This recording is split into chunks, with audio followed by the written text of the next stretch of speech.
Right now, it's a little before noon Eastern Time on January 20th, 2021, and candidate Joe Biden is about to be sworn in as president. Although he's not actually president, he never will be. And this is going to be a real problem for him over the next year or so while he's still alive. I don't think he's going to be around much longer. It's not going to be me that's doing it, it's going to be nature. Now, the nation's capital is locked down by the military. Well, they say because of COVID or chatter with right-wing people, whatever. We've become I've heard it described as a left-wing fascist police state. And I agree with that. But I have good news, we're going to be able to get around this. Now, there are rumors that Donald Trump is about to spring a trap, that this whole election thing was a trap. I don't think that's likely. Obviously, if it is, turns out to be true, then we'll have a lot more to talk about, won't we? The country is in a very sorry state. And it's been in a sorry state. It's been coming here for several decades. It's been very clear that you are not allowed into a position of authority in this country unless you're willing to agree that you're going to make war on the American people. Assume that's true for all of your politicians, including Donald Trump. This may just be a game of good cop, bad cop. Assume it's true for all your judges and your justices. Assume it's true for all your CEOs, everybody in the media, obviously. And as we found out recently, all the generals and admirals on the Joint Chief of Staff have all sworn to declare this mind war on the American people. And if you're white and male, they're out to kill you. This is not an exaggeration. They've made that perfectly clear that they're going to blame you for all of their problems. But let's not dwell on the bad stuff. Let's talk about what we can do. And it turns out there's a lot. It turns out these people probably bit off more than they can chew.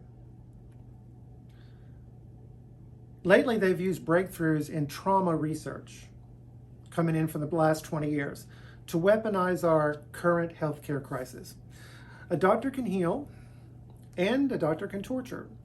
A psychologist can liberate if he knows what he's doing. And a psychologist can bind. Here they are using research meant to free people from trauma to traumatize as many people as they can, as quick as they can, thus forcing our backs up against the wall so that we will either lash out usefully, and one might even say clownishly. I'm talking, of course, about the QAnon shaman, although he's pretty hot. So we lash out uselessly or clownishly, or alternatively, slink back into a state of learned helplessness. This I will demonstrate beyond all doubt. But going there, we're going to be going down a very weird road along the way to demonstrating this. We're going to be flying around from here to CG Young, to unidentified flying objects. Trust me, it's going to be an eye-opener. And I'm going to back everything up. Everything's going to get pulled together in the end. Because you and me and all of us are a lot more powerful than we think. A lot more powerful. I mean, more than you dreamed. You're made in the image of God. I'm going to show you that means something. I think these jackasses have woken a sleeping giant. So please watch the video.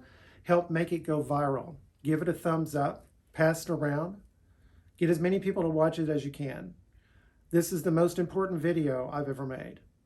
As a rule of thumb, I underpromise and overperform. This is not an exaggeration. Now, thinking about this current healthcare crisis, let's think about a couple of questions. If we know that young people in school rarely get the virus and rarely spread it, why are young people, especially children, why are they wearing masks? If we know for a fact, and we do know for a fact, it's been demonstrated, that if you live with somebody with this healthcare crisis, and they're not showing any symptoms, there is more than a 99% chance that you will not get the virus. You live with this person. So if that's true, and it is, why are we wearing masks? Why is anybody wearing a mask? And by the way, if you have symptoms, stay home. Everybody agrees to that. It's probably what we should have been doing all along, and we're not, because they wanted us to keep coming into work even when we were sick. That's called presenteeism, by the way. Absenteeism is when you should be there, but you're not. Presenteeism is you really shouldn't go to work and you do anyway. Now, if you want to argue with me over this, oh no, this is really as bad as I say, let's simplify a problem for you. In logic, we have something called an if-then statement, okay? If A, then B. So we're asking, do we have a B? And here the B is, are they full of shit? Are they lying to you? Are they making this worse than it needs to be? To answer that complicated question, you need only find an A that's easy to answer. And the A is, are they doing things and telling you things that are bullshit? Well, yes, I just showed you that. That's all you need to know.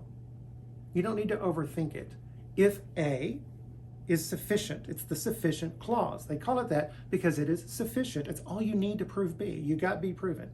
That's all you need to prove, that they've turned this healthcare crisis into a racket. And Donald Trump is one of the ringleaders in this racket. Maybe he was playing along because he had to, whatever. It doesn't matter to me. That's up to God.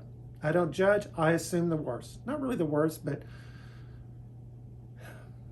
I mean, he had so many opportunities to do something he never did. But maybe he did the best he could. Then B is the necessary clause. Those are also useful.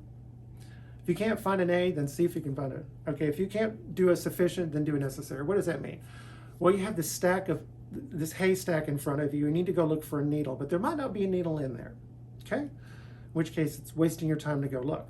Well, is it true that nobody's seen a needle in 1,000 years? Let's assume it is. Is it true that nobody's made a needle in 1,000 years? Let's assume it is. Well, if there's a needle in the haystack, isn't it necessary that needles exist? Of course. That's the necessary clause for there to be a needle in that haystack. You're not sure if it's there. It can't be there, so you're not going to bother looking. Archimedes said, give me a long lever, long enough, and a fulcrum on which to place it, and I will move the world. This is not that, but it's pretty damn close. You learn how to properly formulate an if-then statement. You can save yourself a lot of trouble.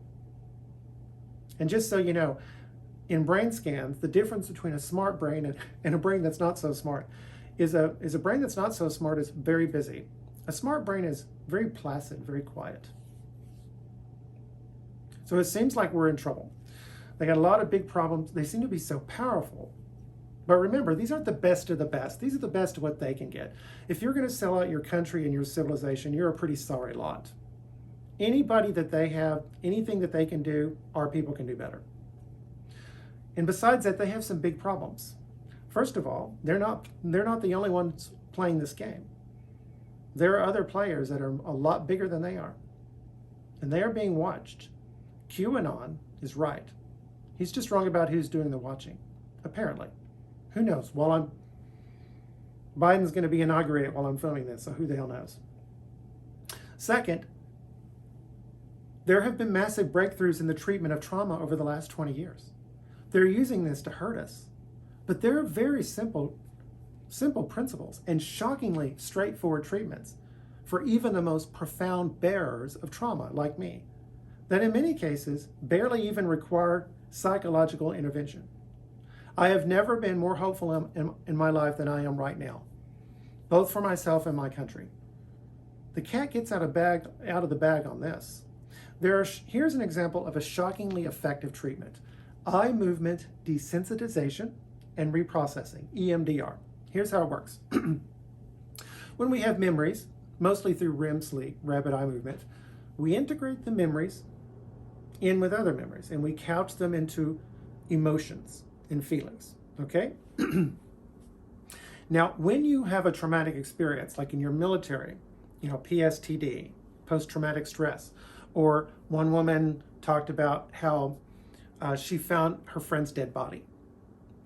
These memories are in your head like glass shards, like shattered glass that are shards. The feeling, the image, the smell. And when these things pop up, you're out of the world that you're in, and you're in that world again. You don't know anything around you. You're experiencing that again because you're not properly integrating these memories. REM does not work. And so they're going to do this EMDR, and you can get this kind of stuff on YouTube, but you really want to do it with a psychologist. Something like that, 4 or 5 treatments will do you pretty good. What you do is you bring up those memories, and of course you experience them again. And they do this. They rock their finger back and forth in front of you. And you follow their finger. And what's going on here, okay, is this is the motion your eyes make when you're moving forward. Moving forward is very important. I'm going to talk about that a lot here. Also, for some reason, this provokes something like REM sleep, except you're awake. And it seems to be a hell of a lot more effective. Because one of the books that I'm going to talk about here, The Body Keeps the Score, by Bessel van der Kolk. Okay? There was a guy who didn't even like him. He says, hey, wag your finger in front of me. And then he relived some trauma, and he wasn't even talking to the guy when he did it, and it worked. Okay? This doesn't really work for us because although we have complex PTSD, complex trauma. We have a lot, for me, it was about maybe 10, 11 years of extreme child abuse. And so for us, our autonomic system has been set a certain way. We're going to talk about that. And so for us, it's more like diverting a stream. You have a river or a stream and it's going a certain way. You don't want it to go that way anymore. So you got to kind of tease it over. It's going to be a really slow process, but there are very effective treatments to use for this. But as I said, very simple. These new treatments for trauma, they're a big deal. As you can see, they can use to stir up a lot of trouble. But here's the thing. There are millions of trauma sufferers all over America. Most of us cost the country hundreds of billions of dollars in healthcare costs that are completely unnecessary. Okay? So we're driving up your premiums. We fill America's jails and prisons. Like myself, we live half-assed lives, our potential squandered. I'm not going to lie to you. I think my videos show that I should be a millionaire by now. But I know what's going on, and not just for the money. I'm a very interesting person, but it doesn't seem to come through on interpersonal conversations. And so we our potential is squandered. Also, a lot of us are just a pain in the ass. I know I am for my friends quite often. Now imagine, think about this. We have all these problems, people in jail, we have all the healthcare costs. Imagine 70-80% of that disappears. I'm not kidding. Ideally, we're supposed to live to a ripe old age, barely getting sick until the last few months, then there's a sudden decline, and we move on to God. Instead, so many of us lurch to the grave with chronic illnesses for the last 10 years. We ride what I call the gravy train of pills and doctor's bills. Now, not our gravy train, their gravy train, and not the gravy train of your local doctor. It's the healthcare elite who keep them on a very tight leash. My doctor is always running for his life with those insurance companies. He spends a lot of time having to deal with them. Here's a dirty little secret. Healthcare costs are actually cheap, except for those last 10 years, for many of us. Imagine most of that disappearing. Guys, at least half of it will disappear. At least. If not the amount, then certainly the severity. Imagine most of the mental health problems disappearing, the rest improving dramatically. Yes. Because trauma causes a lot of different problems that, you go after depression or whatever, when in fact that's just the side effect of the trauma. You deal with the trauma. And as I said, until lately, we didn't really know what to do about it. We do now. Imagine trauma bearers like me finally getting taken off of our leashes. Hundreds of billions of dollars will appear magic in the economy, probably trillions, who are we kidding? All of that promise is right here, right now. And our enemies are pointing right at it. I'm going to start this video by giving you the answers to the test.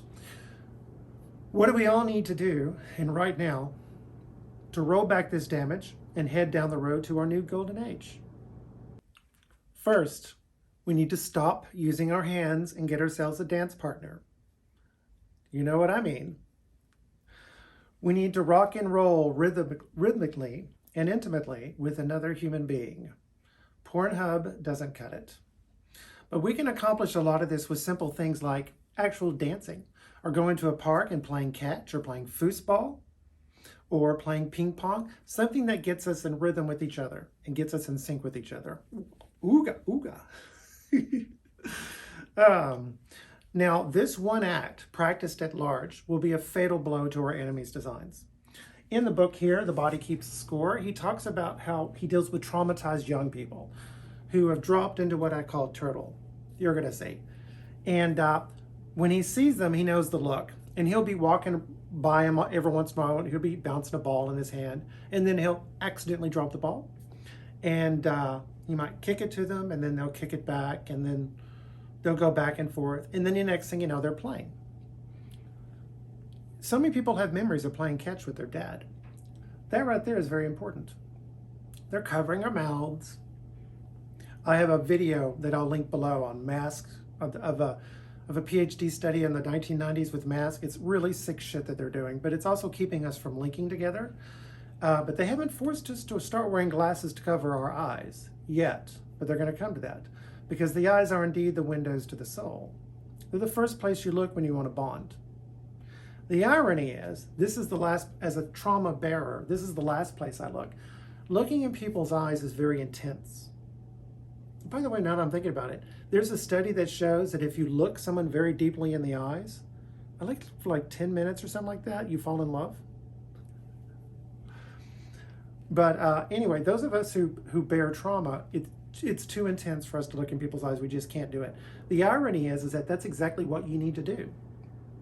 And so now I make sure I'll do things like when I go to the grocery store, I'll ask where something is, even though I know where it is. And I'll make sure I'm looking people in the eye when they say it. When I watch YouTube videos, I normally just kind of listen because I want to get the data points. I'm here for the data. I don't want to fall in love, and don't fall in love with me. Now I actually watch the videos and I look them in the eye. And when I go to Pornhub, I make sure to look in their eyes. I don't even look down there anymore. I look in their eyes. It's a blast seeing a guy get, enraptured. It's just like, wow, this is kind of fun. I don't even need the sex.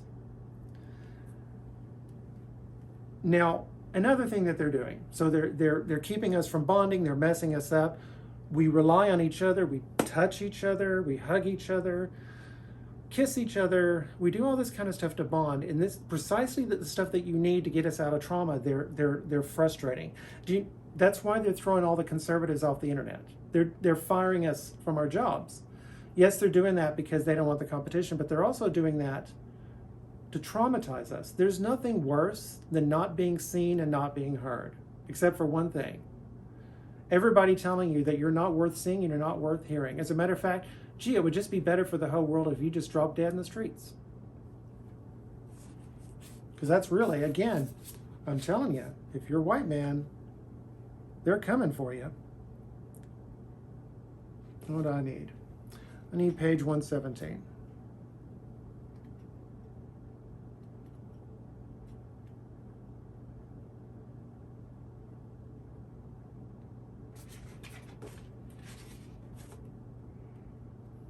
A few years ago, on Christmas Eve, I was called to examine a 14-year-old boy at the Suffolk County Jail.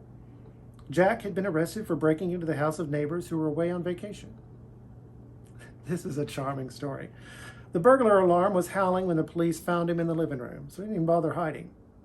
The first question I asked Jack was who he expected would visit him in jail on Christmas. Nobody, he told me. Nobody ever pays attention to me. It turned out that he had been caught during break-ins numerous times before. He knew the police and they knew him. With delight in his voice, he told me that when the cops saw him standing in the middle of the living room, they yelled, "Oh my God, it's Jack again, that little motherfucker." Somebody recognized him. Somebody knew his name. A little while later, Jack confessed, that is what makes it worthwhile. Kids will go to almost any length to feel seen and connected. So charming. Don't do that to be connected. Pick up the phone and have a conversation instead. Children. So let's get together in person where we can smell each other and touch each other. Make eye contact. I'm definitely going to do that more. I'll talk about what's going on with me when I do that. Have a roll in the hay. It'd be a lot better off if you... Okay, sorry, I'm reading my old stuff. Because at the end of the day, either they go or we do. Because they've made it perfectly clear that they're never going to stop. This nonsense in here, starting on page 69, I'm not going to read it because I'm wearing contacts and the lighting's weird, so I have trouble reading. You know, one of the things that help you get over is like something's going to come to an end. If it goes on forever, that just makes it. So when they, 3 weeks to flatten the curve, yay, and then, you see, because, and now, we need the vaccine. Oh no, now we got a new virus, no, and you don't know when this is going to stop. That's part of the trauma. They're doing that on purpose. Now, for what follows here, when I talk about what's happened to me and how I've reacted to the world, it's going to seem like TMI, too much information, too personal. But I don't consider it personal at all. I have an autonomic arousal system that was knocked out of balance very early in life. This is a common problem. I'm not the only one. It's not poor, pitiful me. The fallout from the imbalance has nothing to do with my morals or my dedication to my mental health and mental hygiene. Nothing to do with it. It's exactly as I said. I'm diverting a stream. Little bitty actions over the next year or so are going to make me a different man. As I'll demonstrate, it's already working. It's already working. So I don't look at what follows as William Krapek looking for pity points or anything like that. Think of what follows as the Bill animal. Bill's animal body moving through the world, reacting to the world. Like you're watching a lion on the Serengeti on a nature show. That's what I do. Now, just as an FYI, cheers to you. Christianity is an Aristotelian religion. Aristotle. Jesus is not a Platonic philosopher. We're not pure spirits trapped in carnal prisons. The body is woven indispensably into the soul. Body and soul together. We are heaven and earth combined, which is why we insist on a physical resurrection. Our souls require it by that reckoning. But we're not just meat. We are founded in it, and we transcend it. One might even say we sanctify it. Meat, the material world.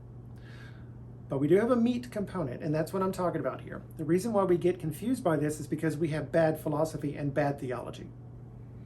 And I need to get that. I need to start helping get that fixed. Because, I get down by this trauma, and I'll go down for weeks at a time. That's why I don't produce nearly as many videos as I should. I should be producing a lot more. Also, this is important. I'm going to talk about mother and father, but I don't blame them. They were also traumatized as young people. And one thing to keep in mind, traumatized children always grow up to traumatize children. We don't know any other way to do it. All of this falls, I'm so happy I'm a Christian because I always turn out to be right. All of this falls right in line with what Jesus told us over and over again. Forgive those who trespass against us, which can also be translated as, I'm not kidding, forgive us our blunders as we forgive those who blunder into us. We are to love one another. Number one rule. That's all I ask, because you're going to do things that are going to make you mad. You have to love one another. Maybe you can't talk to each other, but you still got to love one another. We're not to worry about the speck in our brother's eye when we have a log in our own. Let he who is without sin cast the first stone. And even as he was dying on the cross, don't forget, he called out to his Father in heaven to forgive them, for they know not what they're doing. Because often we don't. And that's just a fact. Which means, and this is also important, we pray for our enemies. I'm a Protestant, but I pray a rosary. If I find myself hating someone that day and I can't stop hating them, I pray a rosary just for them. And I do a rosary because that's a lot of work. And I've did a rosary for Easter. You have to pay attention to this. If it becomes rote, then it doesn't, not doing anything. Okay? Pray for somebody. Boy, I prayed a rosary. You're praying for somebody. There are a lot of stories leaking out about our elite. We've heard it. The Pizzagate stuff, Pettigate. If half the rumors we hear are true, then some of them come from generations of traumatized children. It's your job to take care of your shit, or at least try. A lot of times you can't. Until recently, there was very little, if any, hope for traumatized people to get over their trauma. You just get by. But if you do that, God knows what you go through. Don't worry, God knows. But let's look at Jack Dorsey at Twitter. What do they call him? Malibu Mola? That could be kind of zoned out sometime. Mark Zuckerberg? That's a strange one. Bill Gates? Have you seen some of his body language?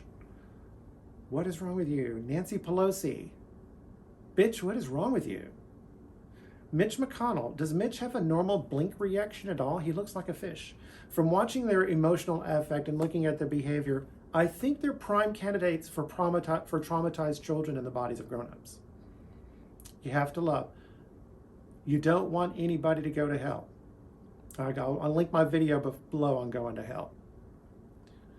Now, as I said, the body is part of the soul, but for us in a strange way, we do feel like that it's not. We feel trapped in alien bodies. We feel like that they're prisons. We know now what's going on. The parts of our brains that connect with our bodies are impaired. I've engaged in compulsive sex and still engage in compulsive eating just so I can feel something. Commenting on the Gnostic heretics of early Christian history, C.G. Jung said that they were psychologists who thought they were theologians. Their description of a higher spirit trapped in a material body is the perfect description of a traumatized individual. It's what we are. And in the Roman Empire, pretty much everybody was traumatized, even the elites. I've always felt like a giant head floating above the world. I just didn't feel like I was in a body. In fact, I'm pretty sure I did float above the world. Pretty sure I did. This is going to get strange, but just pay attention. Our bodily sensations from instant to instant produce our emotions. Emotions are like the foam on a wave, okay? Well, if we're not connected with our bodily sensations, how do we know about our emotions? How good are we going to be able to figure that out? I used to work with emotion wheels, and intellectually they were interesting, but it didn't really do me a lot of good. We hear human voices different from you. You have a high range and low range. Now, of course, as a rule, the predators for most animals are bigger than them, which means they're going to have lower voices. And so when your ears are tuned to predators, you're going to listen for lower voices.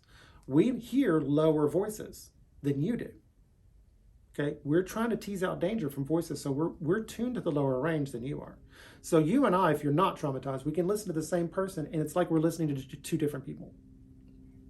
We see human expressions different from you. Neutral is read as hostile. That's why in this therapy, you're often physically touching yourself. Touching your chest, we're going to talk about that, and touching your face at the same time. Getting in a seat with your breathing. He talks about in here where you're centered, your body is centered. Like the weight of your butt in your chair. I mean, we just don't, it has to stress that. Now, I have been doing this for years, but now I understand really why it's helping. I mean, I'm kind of primed to continue. I'm boxing. I'm learning how to play the piano. I'm learning how to juggle. I'm not going to show you because I really suck. These things, playing with the juggling and playing with the piano, the two different hands doing two different things, it's really le freak, And the boxing, I'm going to do a whole video series on boxing for gay men. I absolutely love it. Oh my God. You're going to want to learn how to box when I show you how to do it. I got some ideas on how I'm going to show this. Okay. Now these are all shocking revelations that perfectly track with my own lived experience. I know a lot of conservative right-wingers hate lived experience because that means black women talking about how horrible white men are. And I understand that that's true, but remember, that's black women talking about how they think white men were horrible to them. If this such and such a black woman is traumatized, like the woman at work who got me in trouble, got me fired from my job, it's important that you hear her lived experience. It's just as important as the facts. Now, you can't go without the facts, but you need them both. I join groups to connect. These are the problems I have. I join groups to connect. I fail ridiculously and clownishly. I collapse. I retreat, sometimes for weeks.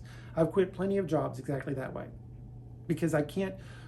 And I've noticed that when I'm just working like some Joe Schmo, I'm fine. But when I'm a trainer, when I'm a lead, it's just like this is where things get more complex, where you have to work with people more, where you have to be political. People say, well, it's just politics. Well, yeah, it's politics. You got to know how to play the game. I can't do it. I collapse. And so I just have to go low level and then I'm just fine.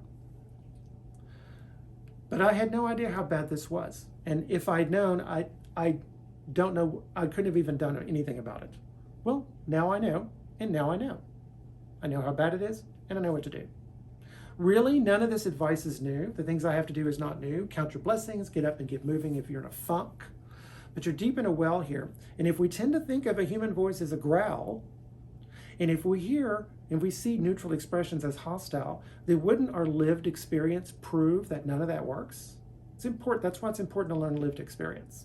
The liberals, the left-wingers, the social justice warriors, they're actually right about that. Here's why traditional therapy doesn't work for trauma bears like me. We're knowing now, I'm going to talk about something called the polyvagal-based therapy. Okay?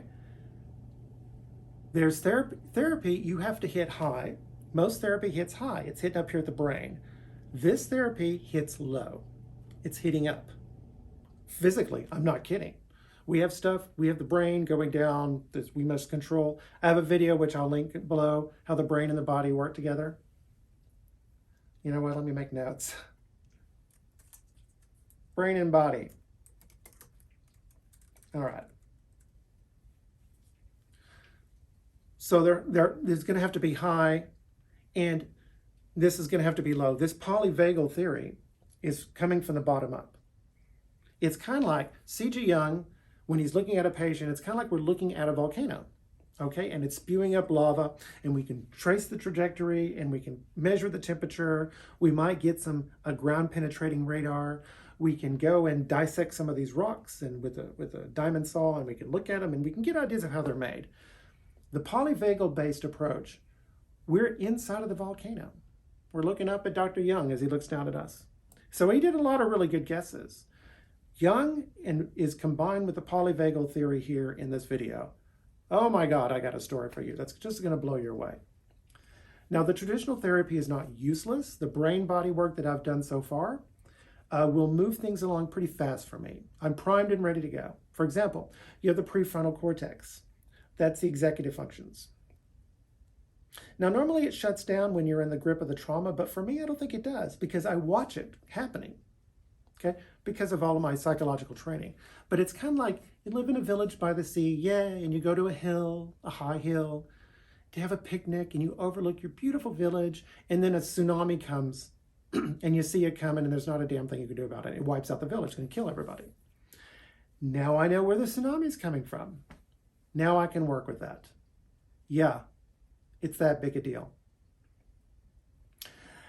I'm now working through Deb Dana's audio series, Befriending Your Nervous System, looking through the lens of polyvagal theory.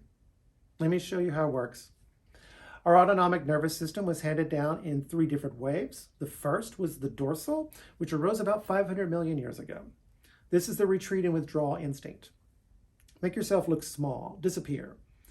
It physically wraps from the back of your neck at the brainstem down to your digestion. It's going to show up later that it's primitive and that it's digestion. So remember that.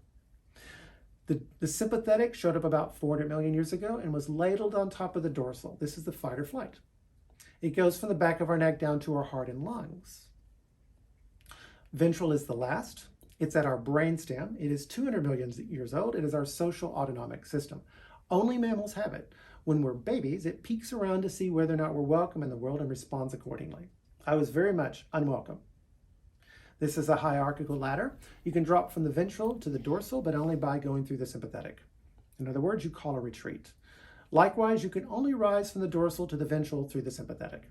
In practical experience, that means if you want to get out of your shell and get back to ventral, the only way to do that is to get out of bed and up and away from that TV or computer and start moving.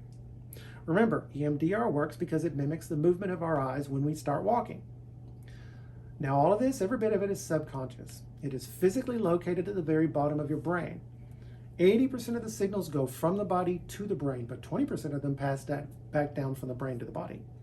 So guess what that means? That means if you have the ability to profitably partner with these unconscious networks and communicate with them, you have the ability to do that. I have a long road ahead of me. My recovery cannot be completed with something as straightforward as EMDR. And guess what? We're wired for social networking through a process called co-regulation. Our autonomic systems are entangled with everyone else's around us. In fact, co-regulation is required. If you want to be healthy, and if you're traumatized or not. That's why you instantly know if someone feels good about himself, or in my case does not, and you respond accordingly, and unconsciously. Now, as an exercise, I was told to name these different parts, so I named my dorsal foundation, the bedrock of empire. In my visualization of it, in a related exercise, I saw a city of armies, invincible, wearing dark uniforms. For my sympathetic, I saw flocks of angels wearing golden armor. Energy, movement, I called it Raphael, the angel of healing. My ventral I called Metatron, not a transformer. The angel, known in Kabbalah as the second Yahweh, the very image of God, which he has breathed into our physical bodies. These Minoan seals from 35 centuries ago are perfect embodiment of Metatron. And this very image shows up in the opening lines of Book 2 of the Odyssey. When young Dawn, with her rose-red fingers, shone once more, the true son of Odysseus sprang from bed and dressed. Over his shoulder, he slung his well-honed sword, fastened rawhide sandals under his smooth feet, and stepped from his bedroom, handsome as a god. At once he ordered heralds to cry out loud and clear, and summon the flowing-haired Achaeans to full assembly, like I loved my long flowing hair when I was a little boy. Their cries rang out. The people filled in quickly. When they grouped, crowding the meeting grounds, Telemachus strode in too, a bronze spear in his grip, and not alone. 2 sleek hounds went trotting at his heel. This does not go away. These come to help us. They're here to help us. Cthulhu is not gone. He's still lurking there. He's not going anywhere. I love you, buddy. Notice he's surrounded by gold. One of my exercises, I had to pick a color for Metatron, and I picked gold. And this is the image of Metatron. And Athena lavished a marvelous splendor on the prince, so all the people gazed in wonder as he came forward, the elders making way as he took his father's seat. Incredibly pro-social, as they like to say. Now I'm going to do a research on a book that I'm going to call Moses' Younger Brother, and I'll push it pretty hard when I get it so people can buy it. And in it, I'm going to argue that the epics of Homer should be read alongside the Pentateuch. That's the first 5 books of the Bible, the so-called books of Moses. He came after, that's why I call him Moses' younger brother. I'm doing that because I'm doing that because I'm going to demonstrate that although Homer lived sometime after 800 BC, and the language makes that perfectly clear, he'd actually rebooted or relaunched the Iliad and the Odyssey. Without a doubt, he made a lot of changes, but that's okay. I believe they were originally oral performances by Mycenaean Greek poets from at least 500 years before. I think the stories come no later than 1200 BC, probably before 1300 BC. And one of the reasons is because the epic is well aware of the Minoans on Crete, as I will demonstrate. There's a lot more where that came from. Now, you just saw the seals, right? It's right from the seals. Have you seen anything like that in Greek art? No. Where'd they get it from? They got it from the Minoans. Such an intimate knowledge of the Minoans was impossible in Homer's time. Now, this is how I visualized it, with the foundation, and then Raphael, and then Metatron. This is how I see this, and I see the image here of the perfect Metatron. Okay, this is how I visualize it. This is how I know. This is what I know it is. But how have I actually lived it? What has been my real life experience? Metatron was quiver, or quake. He was little more than a tripwire, a terrified child waiting for the inevitable moment when everybody figured out he was a fraud, looking out for triggers, a glance, a perceived growl, a comment, a nasty look, which is really neutral. That was Frazzle's cue. He would swiftly call for retreat. Then I would drop into Turtle. Talked about Turtle. Sometimes it took me a whole month to get out of it. As you will see, Trigger and Turtle have a long history of firing together with me. It's ugly. It slams the door shut on any chance of a satisfying love life, for sure, but it did keep me alive when I was itty-bitty and defenseless. And most importantly, predictably abandoned by the people I needed most. The number one goal of our enemies is to keep us in Quiver, Frazzle, and Turtle. Tell them to go fuck themselves, but be sure to pray for them. Don't forget that. Now, my autonomic network down here is not broken or damaged. It's biased, and it can be rebiased. For some of us, it'll take longer than others. I have plenty of regrets and grief. You can throw a lot of stuff in my face. Guilty as charged. But I don't have any shame. I've done the best I could with what I have. I see what I was, and I've always known this. It's kind of like the myth of Thor, where he tried to lift up a cat and he couldn't lift up the cat. Well, it turns out it was an illusion, that he was actually lifting the Midgard serpent over his head, the serpent that circles the world. I knew that I was picking up the Midgard serpent, but that's all I could tell you. Well, now I know. And here's what's most important. As for everyone else, the only thing that mattered to me is they kept the dog in the fight. God only knows I had no right to judge them. It's very important. Do what you can. As I said, you can't always talk to people. Forgive us our blunder as we forget those who blunder into us. So what happened to me? And we'll just stick to me. I won't talk about what happened to mom and dad because that's their personal business. But for me, it started with neglect and abandonment. Then moved on to psychological abuse, then sexual abuse. And along the way, mom would mock me whenever I had strong emotions. Probably because, and again, strong emotion provoked her own emotional wounds. So she had to shut me down as a defense. Like me, she tends to fall into turtle. My earliest memory is of me crying because mom wouldn't pick me up. And I can hear my grandma saying, "Karen?" And she's like, "Well, he's always wanting to hang on to me." So by that time, I knew I was already in trouble. Grandma told me years later that she would abandon me in my playpen, and grandma would have to yell at her to pick me up. And finally, she just picked me up herself. My father's side of the family can get very angry. We are Greco-Roman. We have a righteous wrath. Obviously, this temper needs to be integrated because when we're little bitty, we don't know how to manage it and it gets out of control. And when I would get angry, mom would be like, "Oh, what's the matter? Oh, no, oh." And it would make me just want to cry and laugh, and I would finally just swallow it. I had to swallow my anger. Swallowing that's coming back. I never knew my dad growing up, but I found him when I was like 24 years old. He's the meanest man I ever met in my life. But as I say, he cooked the most amazing steaks I've ever eaten in my life. He was a good photographer, so I could see him trying. It was easy for him to get triggered and drop into frazzle. So our anger is something my people have always needed to get a handle on, but it is a glorious thing. It is a gift from God. It is the very first word in the Iliad, manen, rage. Iliad. Rage, goddess, seeing of Peleus' son Achilles, murderous, doomed, that cost the Achaeans countless losses, hurling down to the house of death so many sturdy souls, heroes' souls, but made their bodies carrion, feast for the dogs and birds, and the will of Zeus was moving toward its end. Began Muse when the two first broke and clashed, Agamemnon, lord of men, and brilliant Achilles. Sorry about that. Now, obviously, since I've been writing a book about Homer, I've been digging into the scholarship and the epics. This is the cosmic rage. This is the wrath of God raining down on those who would violate the laws that bind the cosmos.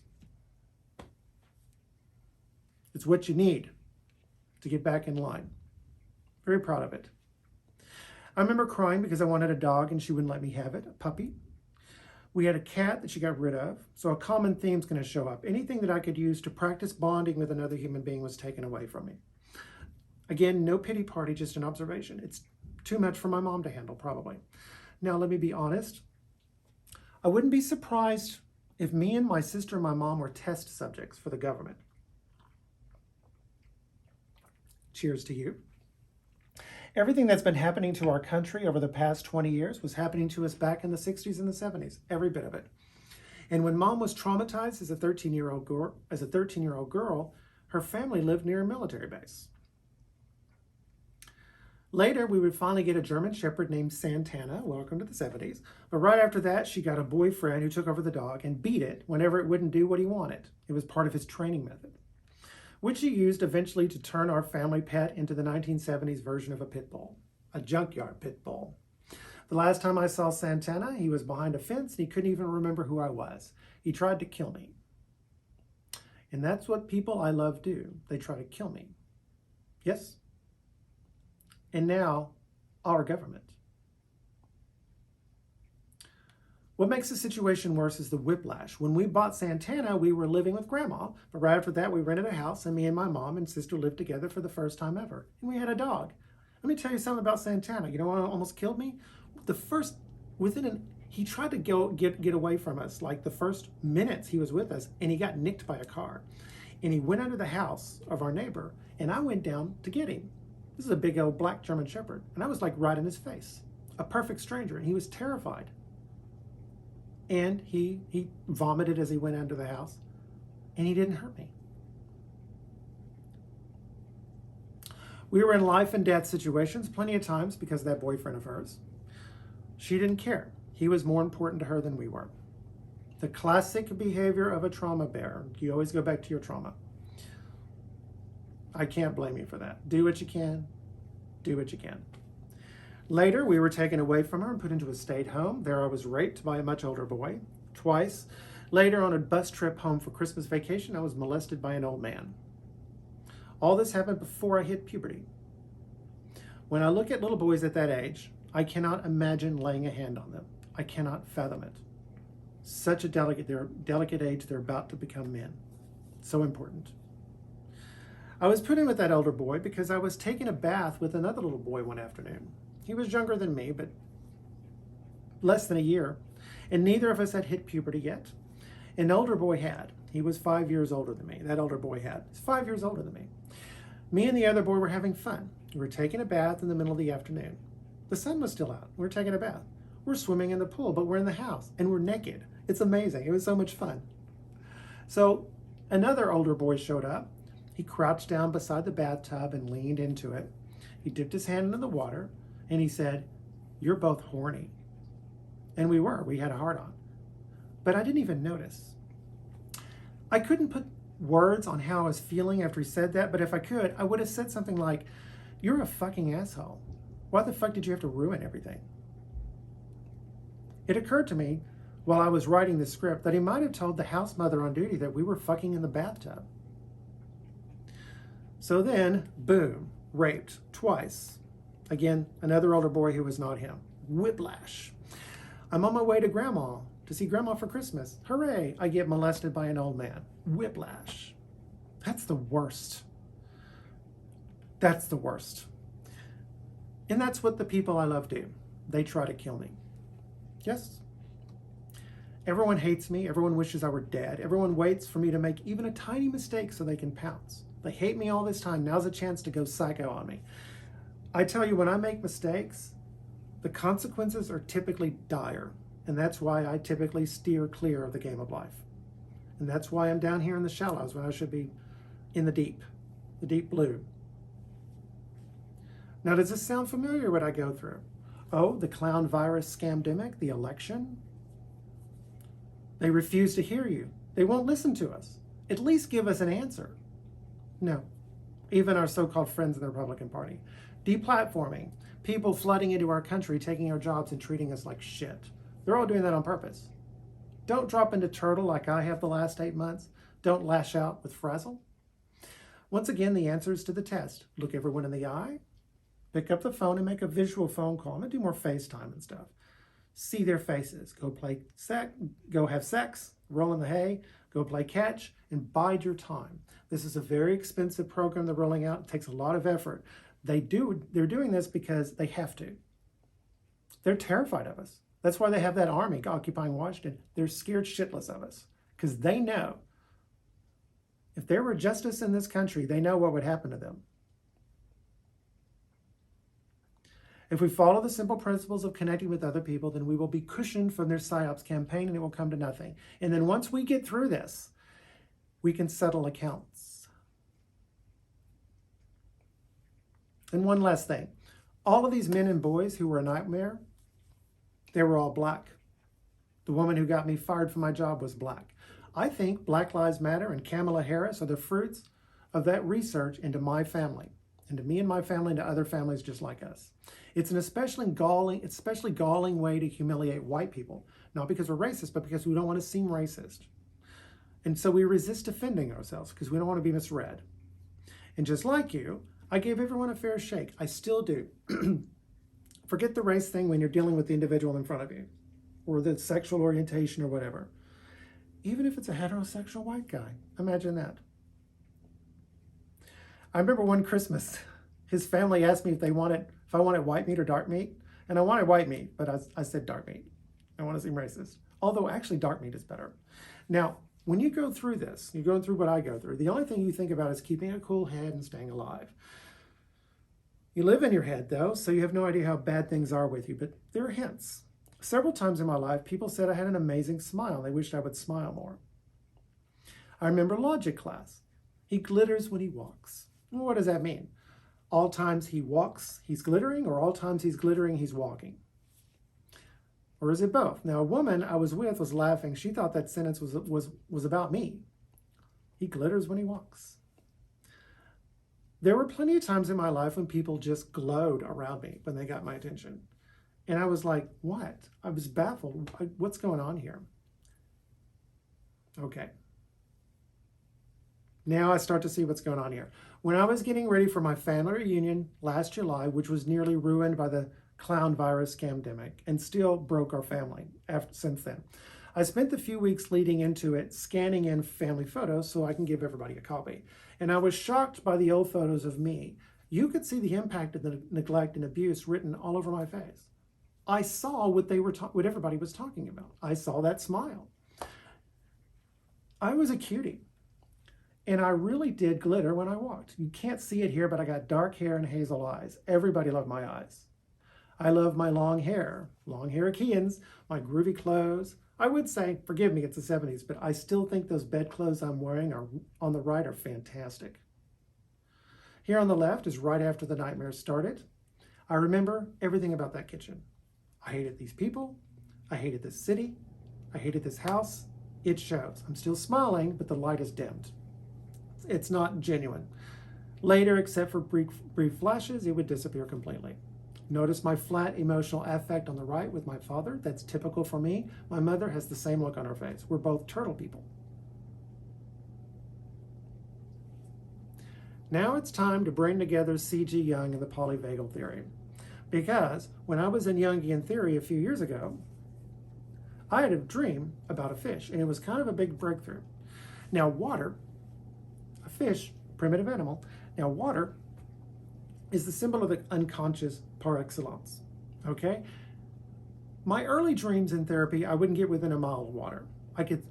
After a while, I could hear water, like I could hear the ocean, but I couldn't even see it.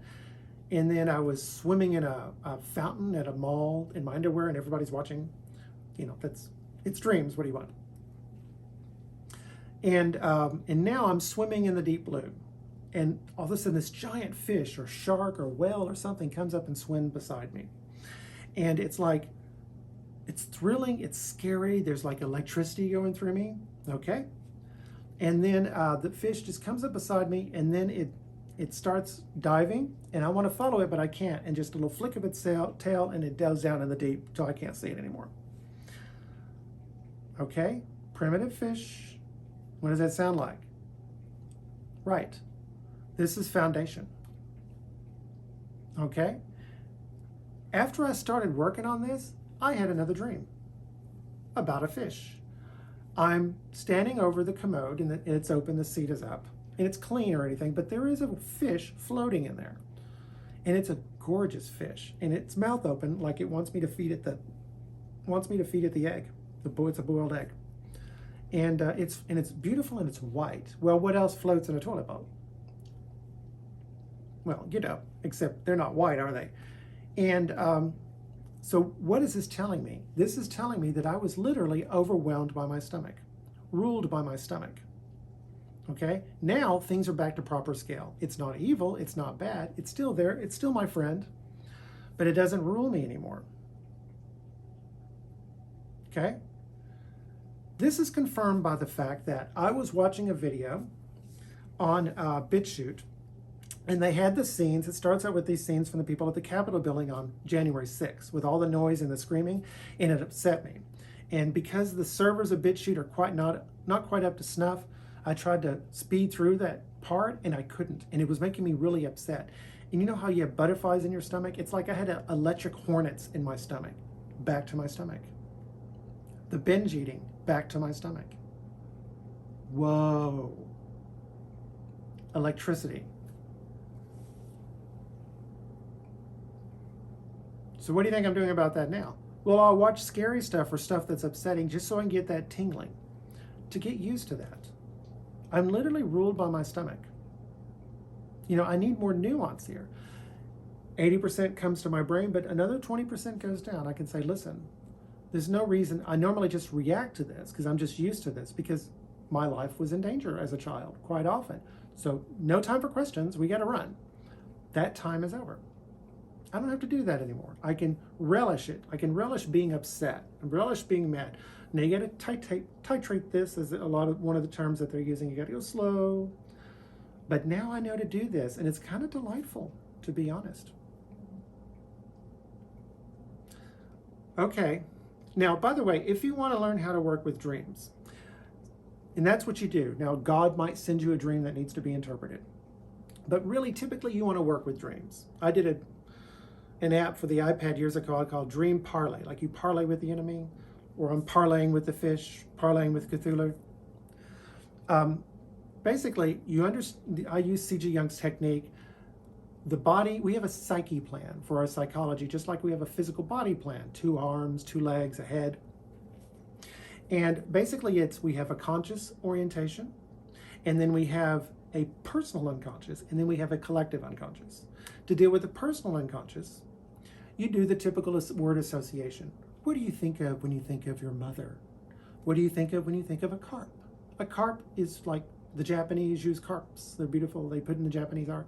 What do you think of when you think of a boiled egg? Perfect energy, perfect protein. Interesting. And then, to get to the collective unconscious, this is stuff that we inherit. This is a lot of that autonomic stuff.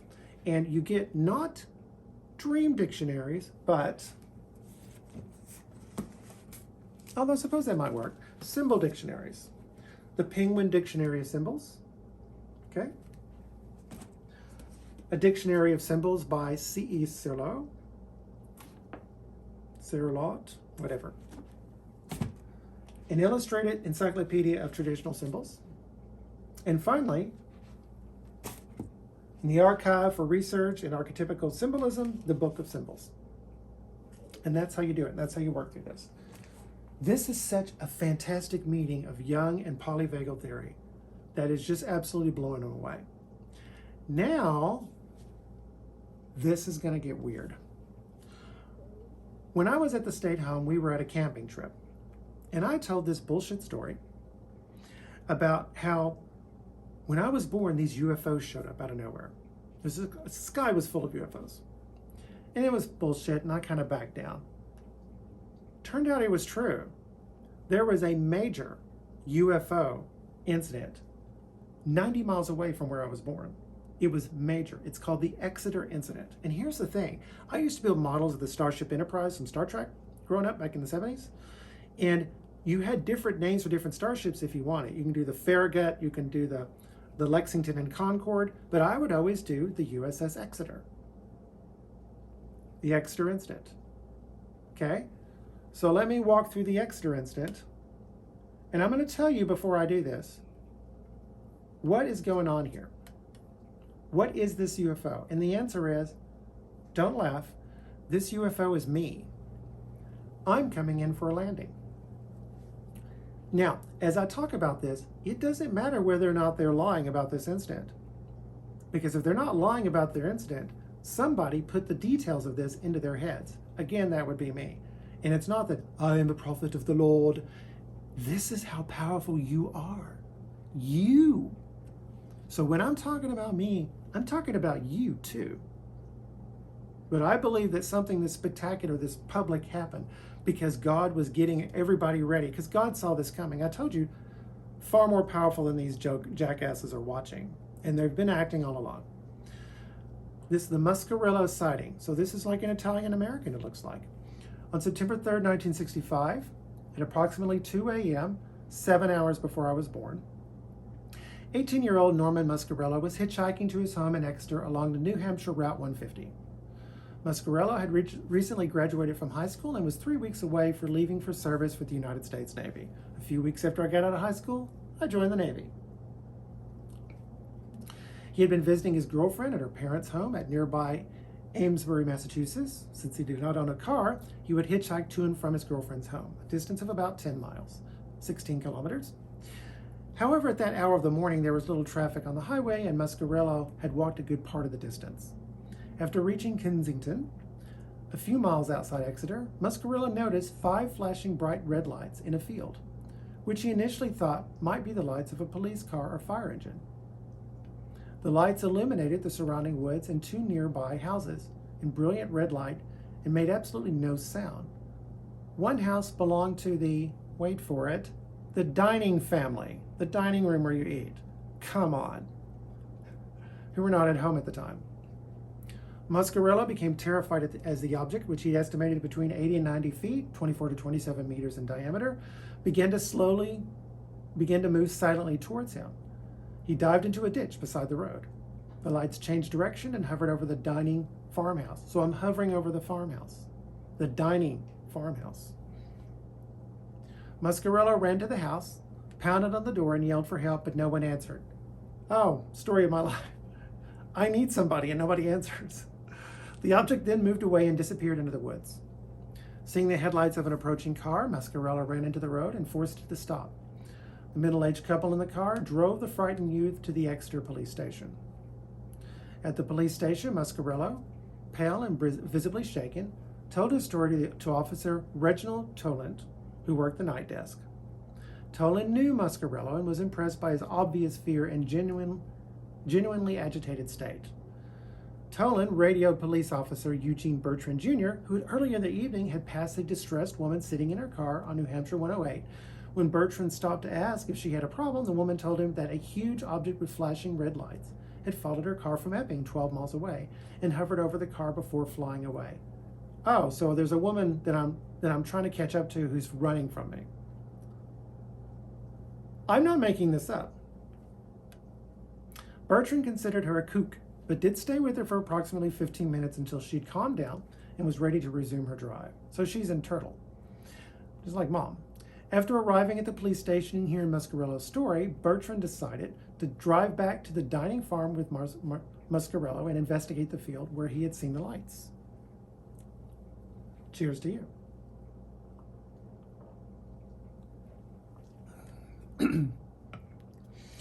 Bertrand drove Muscarello back to the lights to the area of his sighting.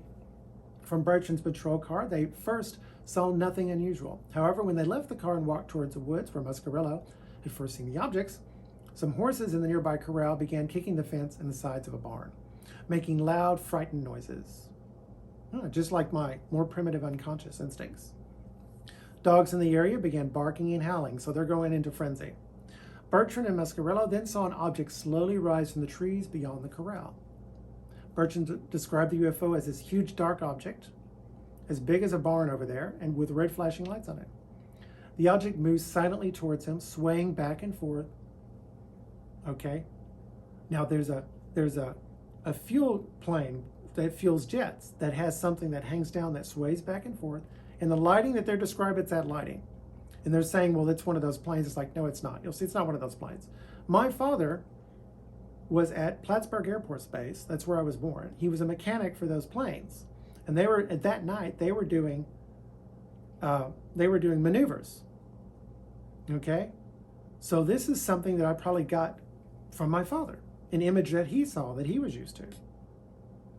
So they're saying that it's one of the planes. It's like the better explanation is it's just me trying to communicate with people, because it's a communication thing. The lights mean something. Instinctively remembering his police training, Bertrand drew his revolver and pointed it at the object. And he then decided that shooting would not be wise, so he reholstered the revolver, grabbed Muscarello, and both ran back to the patrol car. Remember, even if they're making this up, it doesn't matter. Something put this in their head, because it's so spot on to me. Bertrand waited in the car for Hunt to arrive while they continued to observe the object. According to UFO historian Jerome Clark, Bertrand and Muscarello observed the object as it hovered 100 feet away and 100 feet at altitude. It rocked back and forth, the pulsating red lights flashing in rapid sequence, first from right to left and then from left to right, each cycle consuming no more than 2 seconds. The local animals continue to act agitated, so we have frenzy.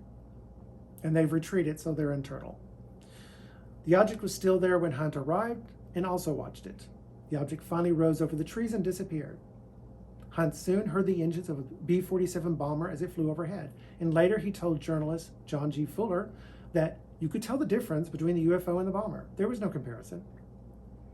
So this fuel jet, I don't know if it has jets or not, or propellers, it doesn't matter, they're still noisy, and it wouldn't hover. All 3 men drove back to the Exeter police station and immediately filed separate reports on what they had seen. Bertrand then drove Muscarella home and told his mother about the incident. Now, it showed up later.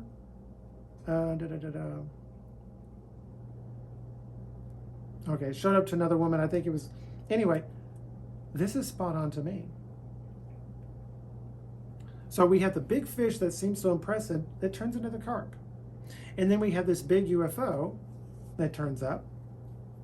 And by the way, if you were to go... This is like 90 miles away from Plattsburgh. If you were to go to Plattsburgh from Exeter, you would take this certain road. I don't remember what it was. The UFO was last seen headed towards down that road. So I'm going to the hospital to be born.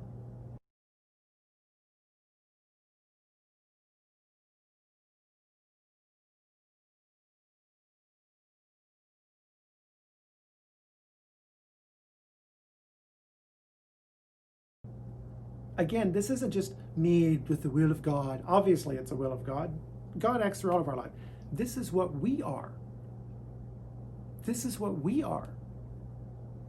This is how amazing. We are the image of God. We need to start taking this a lot more seriously. So the big fish turned out to be kind of a rebuke. You're being overwhelmed by this. This is also a rebuke. What am I here if not a giant head floating above the world, communicating with pretty lights but not really getting through to anybody, just like my YouTube videos. Check it out. Hang on there's a second. C.G. Jung, I love that man. You know, the unconscious knows things. I remember when I was a little boy, when I was in the middle of all that trauma, when I was in the state home visiting grandma for one of those Christmas vacations, I found the whole collection of Jung books at a bookstore. And I desperately wanted to buy those books because I knew that he would help. Hang on.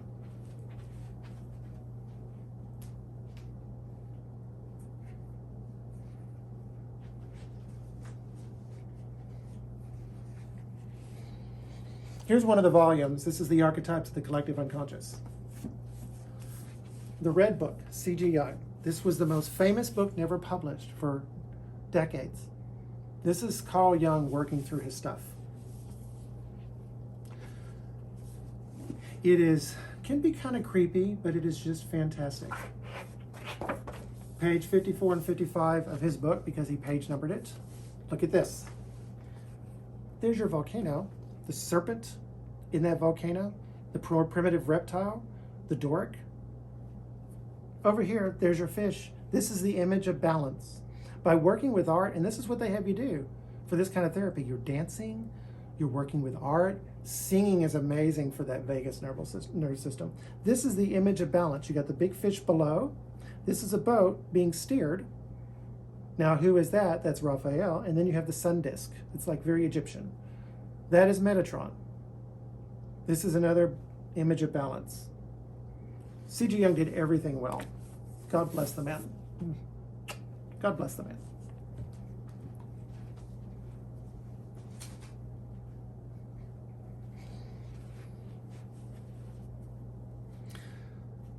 The idea that a lot of these UFOs, but not all of them, we're not done yet. We have to check the Bible on this. Always stick with Jesus. Always.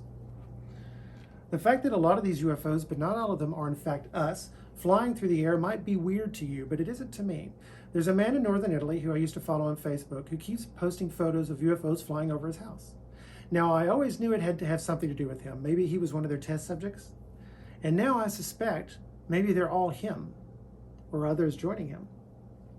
Maybe he's taking videos of himself flying above his own home. So now let's go back to our subject.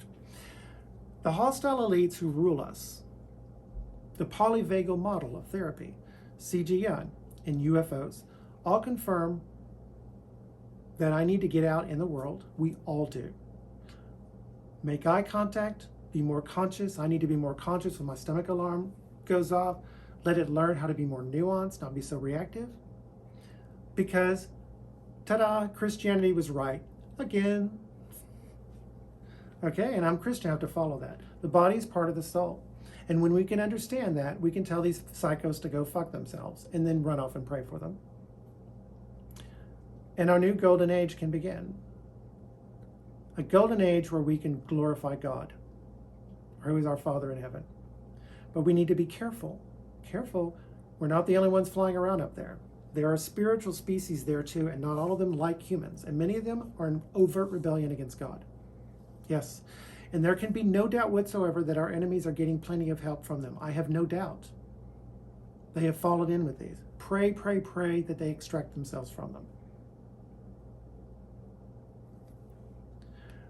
For example, there are rumors, this UFO stuff is important, there are rumors that they might be unleashing a false UFO invasion or encounter. If that's true, and my model is correct, then I guarantee you it will be a lot more realistic than you think. It will be shocking, and it will not be technology. Now, these aliens, the Bible calls them Elohim. Once again, stick with Jesus. There is no alternative. Okay? We're going to do Genesis chapter 6. Now, if you look at my Christmas video, 2 of these quotes are in my Christmas video. This is the Elohim.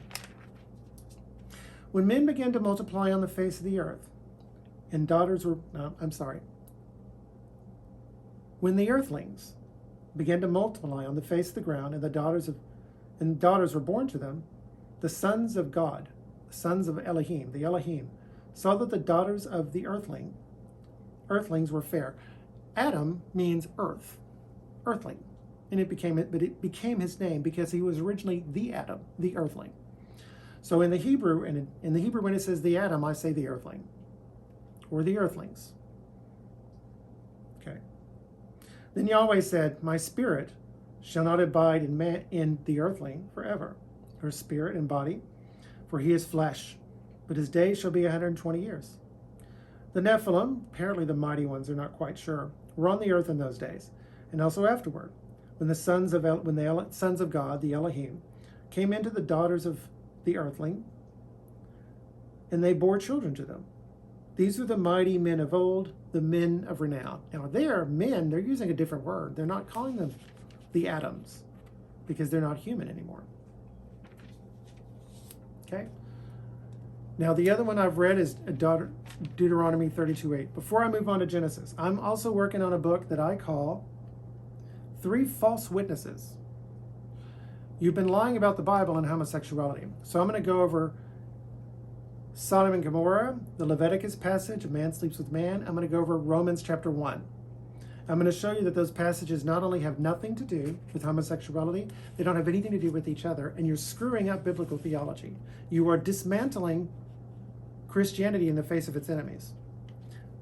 When you read the book of story of Sodom and Gomorrah as a Bronze Age reader of Moses, you're going to automatically think of Genesis 6. You're not going to think of homosexuality. The Bible talks about Sodom and Gomorrah plenty of times, never mentions homosexuality. Now we're going to go to Deuteronomy 32. This is the so-called Song of Moses. This was rewritten in the Hebrew, but they found the Dead Sea Scrolls and are translating it correctly now. This also is about the Elohim. Let me just read it, 32:8.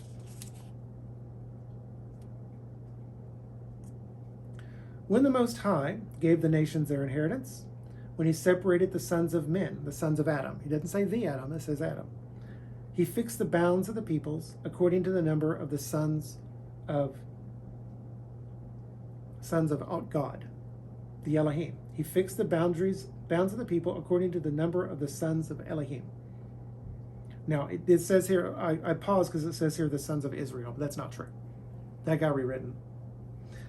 For Yahweh's portion is his people, Jacob his allotted heritage. What's saying is this: after Deuteronomy is a treaty between God and Israel. Okay? In these types of treaties, there's always a history recited. And he's talking about how after the rebellion at the Tower of Babel, human race got split up and we were put under different gods. Yahweh went to Israel.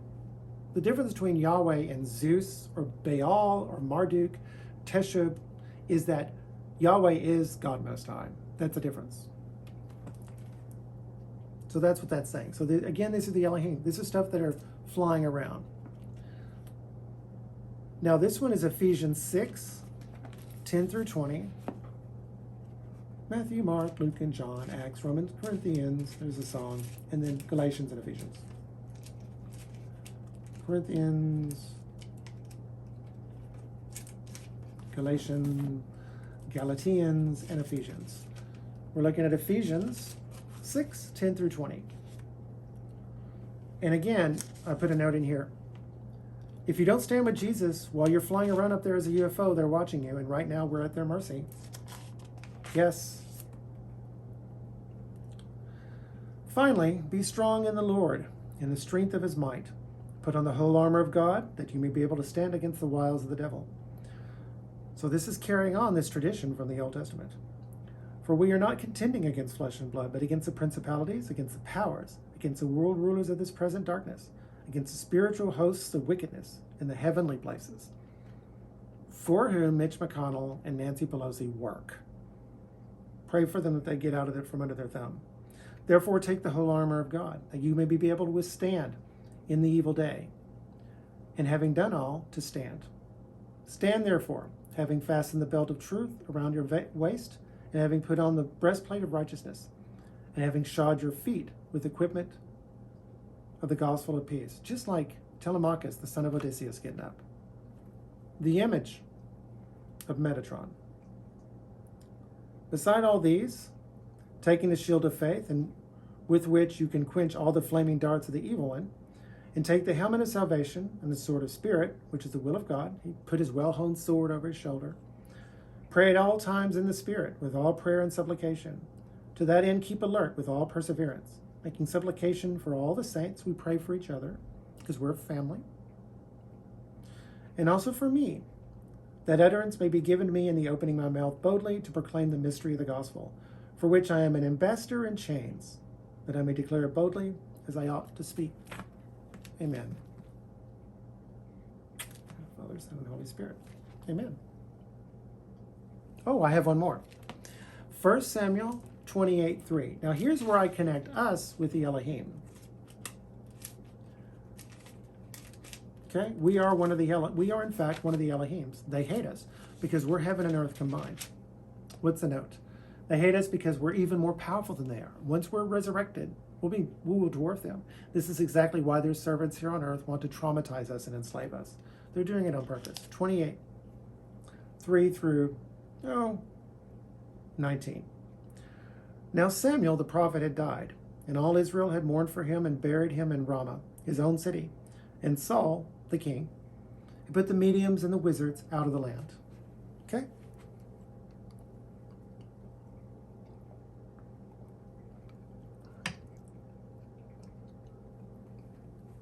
The Philistines assembled and came and encamped at Shunem, and Saul gathered all Israel, and they camped at Gilboa. When Saul saw the army of the Philistines, he was afraid, and his heart trembled greatly. And when Saul inquired of Yahweh, Yahweh did not answer him, either by dreams or by Urim or by prophets. Then Saul said to his servants, "Seek out for me a woman who is a medium, and I may go to her and inquire of her." And his servants said to him, "Behold, there is a medium at Endor." Don't do that. If God is not answering you, then he's not answering you. Trust the plan. Like QAnon, except there's a real plan. Trust the plan. My experience that I'm showing you here proves it beyond any doubt as far as I'm concerned.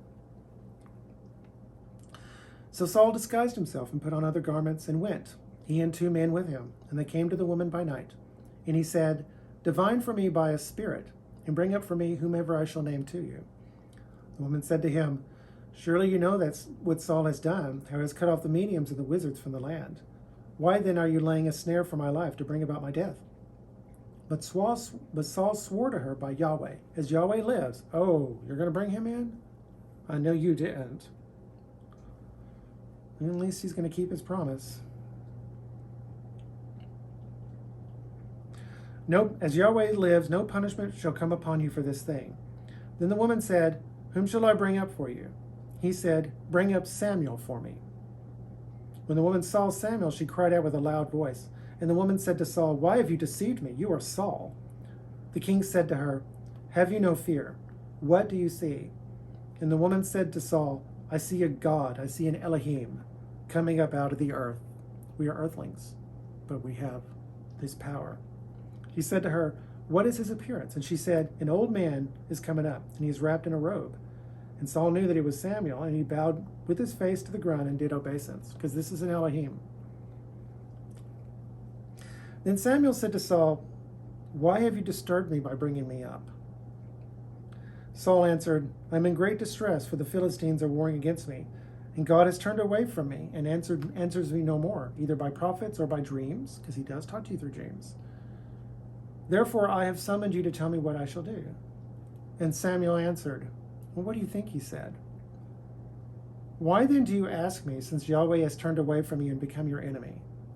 Yahweh has done to you as he spoke by me, for Yahweh has torn the kingdom out of your hand and given it to your neighbor David, because you did not obey the voice of Yahweh and not carry out his fierce wrath against Amalek. Therefore Yahweh has done this thing to you this day. Moreover, Yahweh will give Israel also with you into the hands of the Philistines, and tomorrow you and your son shall be with me. And Yahweh will give the army of Israel also into the hand of the Philistines.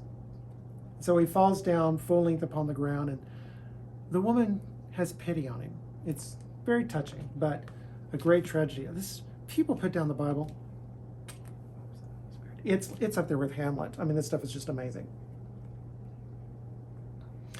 So, the three false witnesses, and I'm going to go over all that. Y'all have screwed up the Bible by doing this anti-gay, this fag bashing.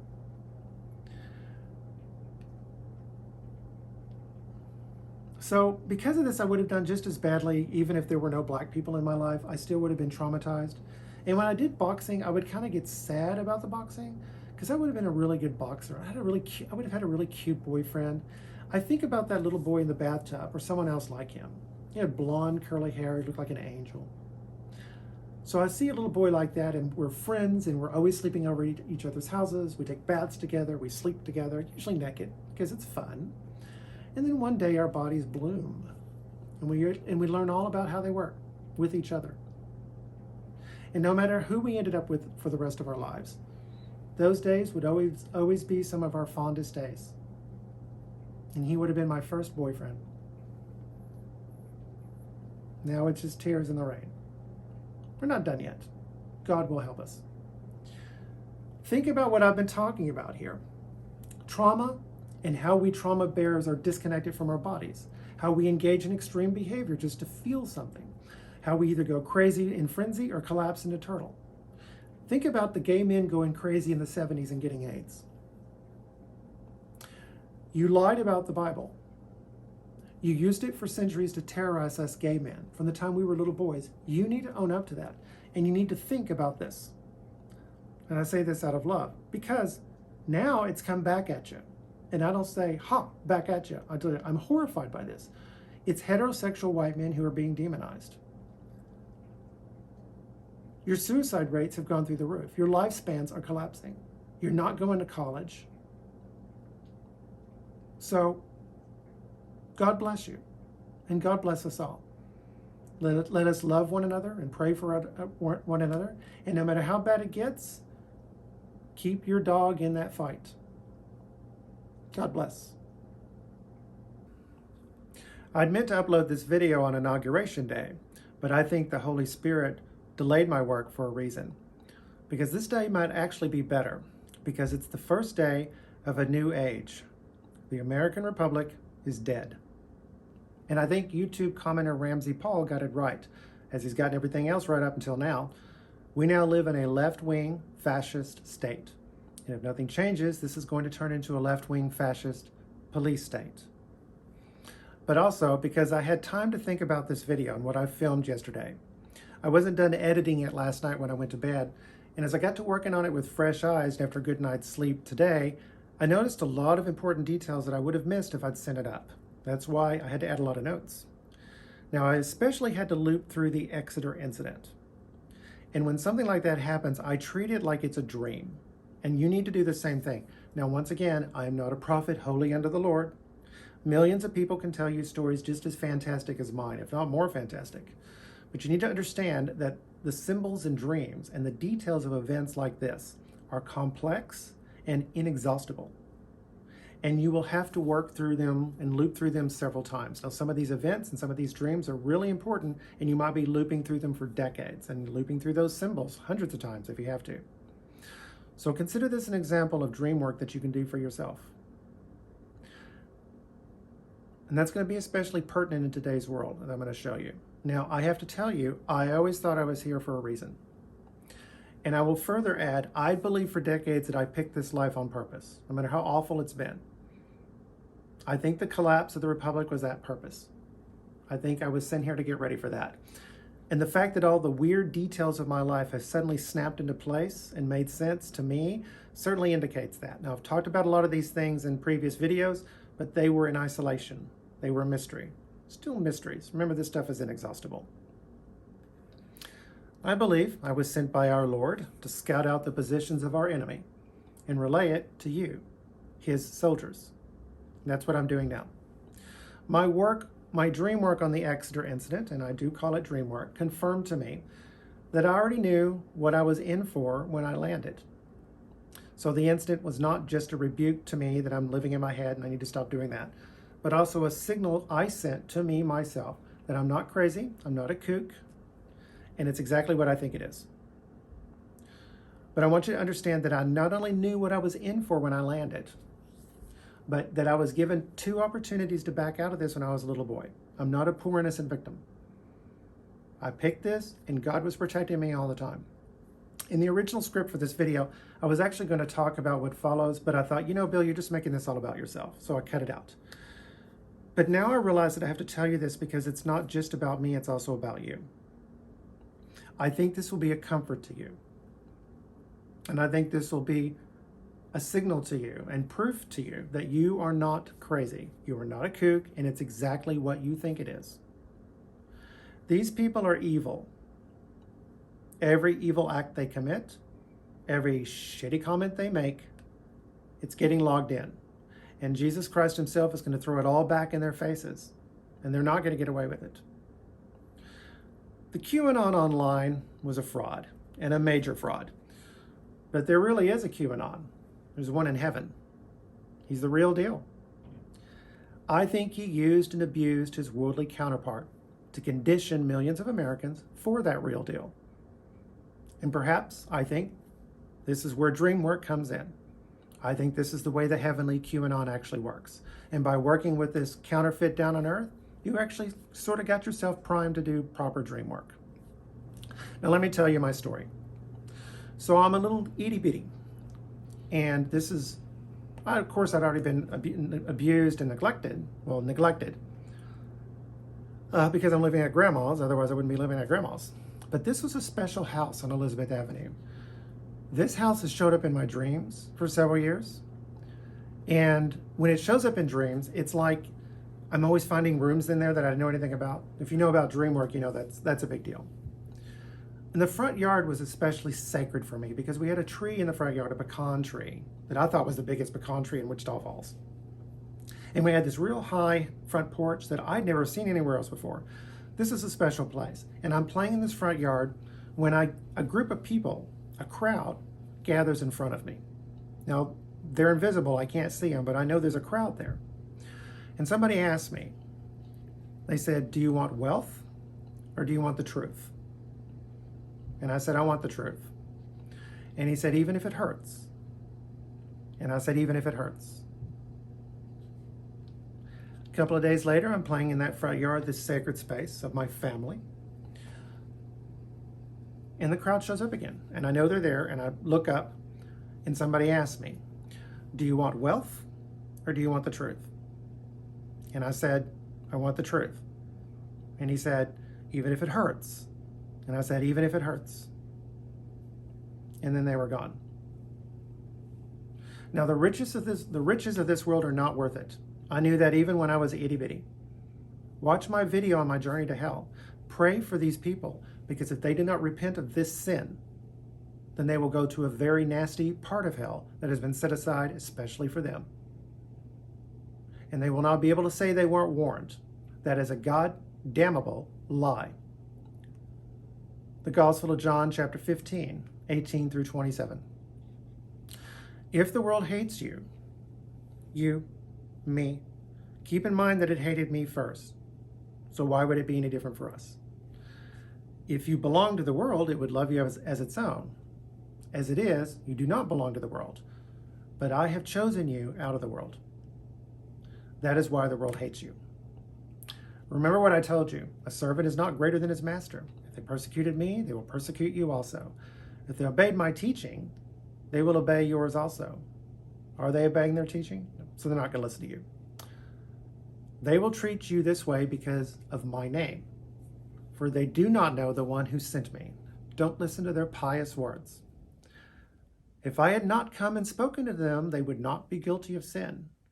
But now they have no excuse for their sin. Whoever hates me hates my Father as well. You don't like Jesus, you hate God. It's not complicated. If I had not done among them the works no one else did, they would not be guilty of sin. As it is, they have seen, and yet they have hated both me and my Father. It's a package deal, folks. But this is to fulfill what is written in their law. They hated me without reason. When the advocate comes, not Muhammad, it's not about Muhammad, whom I will send you from the Father, the Spirit of truth who goes out from the Father. Truth. Do you want the truth or do you want wealth? I just noticed that. He will testify about me. And you must also testify, for you have been with me from the beginning. Hallelujah. Talk about how I saw things that were going on before I landed from the beginning. Now we move to 1 Peter 4, 12 through 19. Dear friends, do not be surprised at the fiery ordeal that has come on you to test you, as though something strange were happening to you. What? Nobody told me this as a Christian I was going to suffer.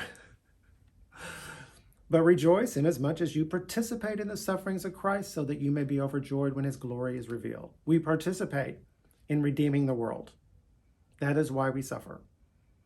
It's something that just has to be done. We're in it as a family. We're not alone. If you are insulted because of the name of Christ, you are blessed, for the Spirit of glory and of God rests on you. If you suffer, it should not be as a murderer or thief or any kind of criminal or even as a meddler. However, take your lumps. Man up, take your lumps. However, if you suffer as a Christian, do not be ashamed, but praise God that you bear his name. Hallelujah. Oh, praise God. For it is time for judgment to begin with God's household. And if it begins with us, what will be the outcome? What will the outcome be for those who do not obey the gospel of God? And it is hard for the righteous to be saved. What will become of the ungodly and the sinner? So then, those who suffer according to God's will should commit themselves to their faithful Creator and continue to do good. I love God so much. Worth it. Worth it. Now, it might have been the Lord himself who asked me the questions. As for the crowd, I'm pretty sure they were my ancestors. They were my family. So this is how I know, or how I came to realize this. Now, Grandma, who had died, this is Grandma's house, right? I remember after she died, that night I had a dream. And I was driving down a road, and it was in the country. It was out in the wilderness, the forest. And it was a one-lane road, and it was a windy road. It's kind of like the road that they went on at the beginning of The Shining. And there were trees. It was a thick forest, and it was fall or winter. It was still fall. There were no leaves on any of the trees, and they were right up to the road. and you couldn't see into the trees. They were so thick. And Grandma was in the car with me, and her eyes were shining. And I said, Grandma, you look great, because she did. She still looked like Grandma, but she just looked fantastic. And she said, you look great. And she said, thanks. And that was it. You know, we've talked about this autonomic nervous system and everything like that. There's a lot more going on with the conversation, as you well know. Now, for decades, for years, I wondered what those trees were. Well, when I was studying my ancestors, and that's what I do a lot of the videos on, I do it on the Minoans. And there's a famous sarcophagus, the Hegia Triada sarcophagus. And on that sarcophagus, there's the dead man, the man who's dead, the man who's supposed to be buried in it. And he's standing behind a tree, so he's represented by a tree. And so those are my ancestors crowding up to the road. That's the crowd. You know, I just made the connection. I was in Grandma's house. This is Grandma visiting me. I just made that connection. Whatever happens, stand firm in the Lord. Love your neighbor as you love yourself. That's the number one rule. We're in it together. This is a family. Worth it. Worth it. Trust the plan and get to work, because you ain't a baby.